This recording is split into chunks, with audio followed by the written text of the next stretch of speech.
In year 2000, world leaders adopted the United Nations Declaration to reduce extreme poverty before 2015 under the Millennium Development Goals. But violence, lack of education, poor health system, political uncertainty and other factors hindered the attainment of this goal in Africa.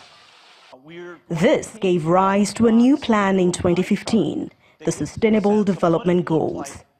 To ensure the SDGs don't end up like the Millennium Development Goals, which although made significant progress worldwide, but failed to make a huge difference in Africa, the Bill and Melinda Gates Foundation began the Goalkeepers Report, aimed at analyzing the progress made so far and the challenges ahead. Well, welcome everyone to Goalkeepers. It's great to be back for year 2 and to see so many amazing goalkeepers in the audience.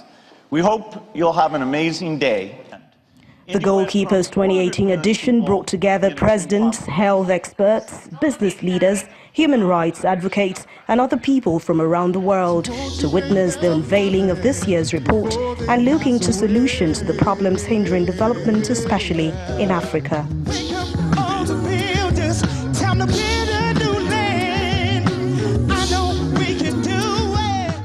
For the French President Emmanuel Macron, progress never comes with just speeches, but action. Very often we just have speeches without delivering. And I think for me the main interest of this Goalkeepers initiative and the new way to promote multilateralism is precisely about accountability and concrete results. We know that we have the Agenda 2030, we have the SDG and so on. It's impossible to say next year we will deliver everything. Impossible. But if we just have speeches every year without assessing what we do and not do, without focusing on successes, first results, and weaknesses and failures, we will never progress. The co-chair of the Bill and Melinda Gates Foundation, Bill Gates, believes young people must have an urge to change the world for progress to happen.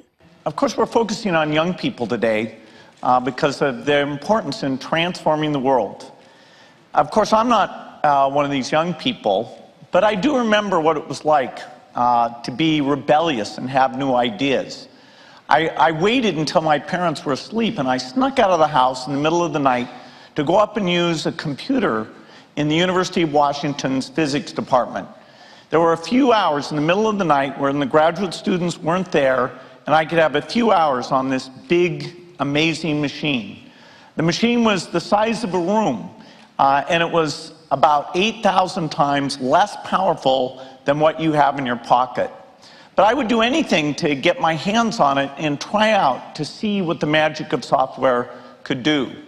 And that's the kind of rebelliousness or new thinking that I'm hoping we can tap into today. The natural desire of youth to change things and make the world better. Some African leaders are already adopting the theme for this year, which is investing in human capital. We've had our share of problems, civil war for 11 years, Ebola,